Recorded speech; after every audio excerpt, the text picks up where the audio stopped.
He asked a janitor to step onto the mat for fun. What happened next left the whole room speechless. Eli Harper wiped a stubborn mark from the gym floor and kept his head down. He had taken the night shift job 3 weeks ago to keep things quiet and simple. At 42, he liked small hours, low light, and the hum of machines. He did not want to be noticed. Then, a voice cut through the hush. "Hey, you, come over here. Show us a trick," called Cole Rivers from the center of the mat, his black belt shining under the lights. He spoke loud enough for his students to hear. The advanced class had run late, and a circle of 8 faces turned toward them, some curious, some uneasy. Eli set the mop aside slowly and looked up. There was no hurry in him. Cole's grin was the kind that liked attention. He stepped closer with the swagger of someone used to getting applause. "I bet you've never seen a real fight," he said. "How about a little demonstration?" The room leaned in. The students laughed at first, a nervous sound.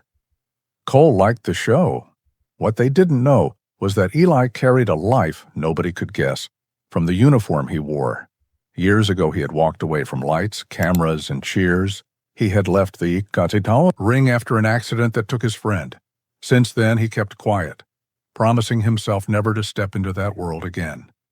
"Just doing my job, Sensei," Eli said softly. He wanted to finish the sweep and go home. Cole laughed louder, a thin, forced sound meant to draw more attention. He mocked Eli gently and called the students closer. "Let's teach these kids a real lesson," he said. "Show them what separates the fighters from the rest of us." A young woman at the edge of the circle frowned. Maya Lin had studied martial arts for years and was working toward a degree in sports psychology. She did not like what she saw. "Maybe we should finish the class," she suggested, voice steady. Cole cut her off. "Sit down and watch," he snapped. "You'll learn more in 5 minutes than you do in a month." His tone left no room for argument. Eli felt something stir inside him. Not anger, not bravado, but the memory of muscle, breath, and timing. He set the bucket down, straightened, and did something simple. He breathed. The shift in his posture was small but immediate. It made Cole pause. "All right," Eli said.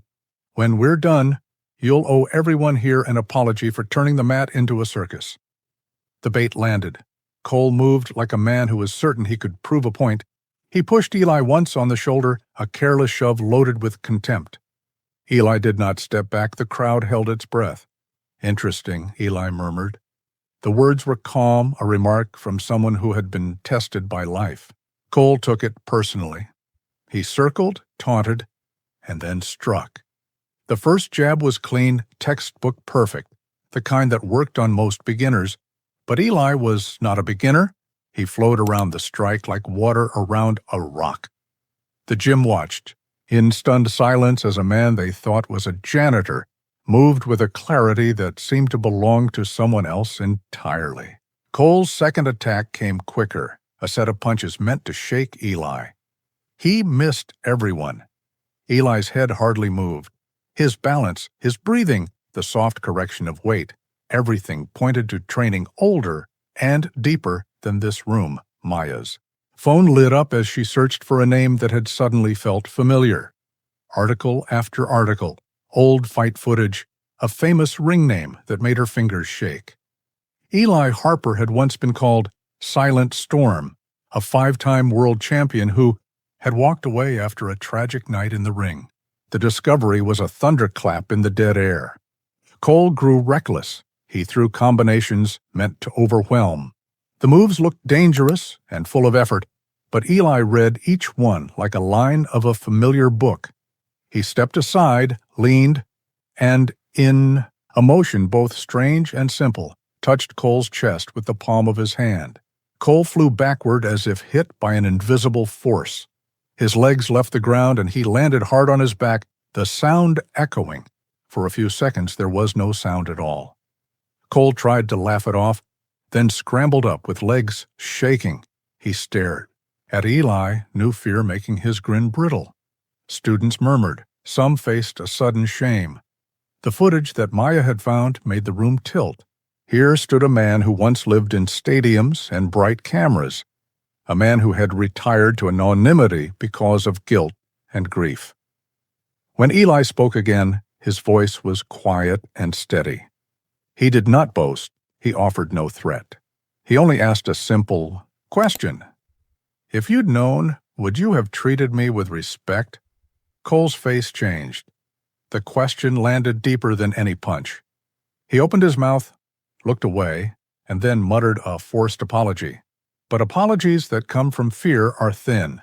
Eli accepted, but he did not pretend to forget the hours of words and the humiliation. Maya stepped forward. Her voice was calm but firm. "This isn't teaching," she told the instructor. "It's bullying, disguised as instruction. Martial arts are meant to build people up, not tear them down."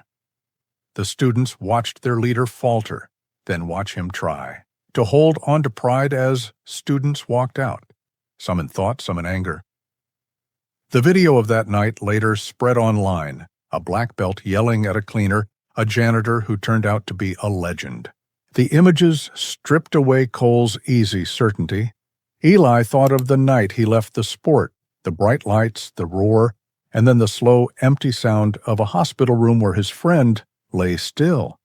He thought of the way guilt had wrapped itself around him like a heavy coat. That memory had been the reason he chose a small life. He kept his past folded away and never asked to be known. Weeks passed, and the gym changed. Some people left in the first days, some people stayed and watched. Eli taught a different kind of lesson. He did not show off.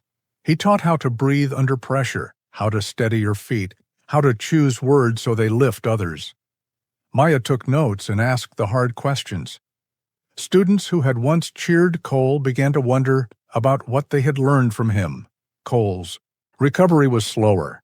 He lost some students and his mouth did not find the same easy jokes. Pride is hard to kill, but it becomes quieter when faced with shame. He taught, but his lessons began to mention respect. He cleaned his words more than he had cleaned the gym floors before. Months later, the owner offered Eli a small class on advanced timing and the ethics of fighting.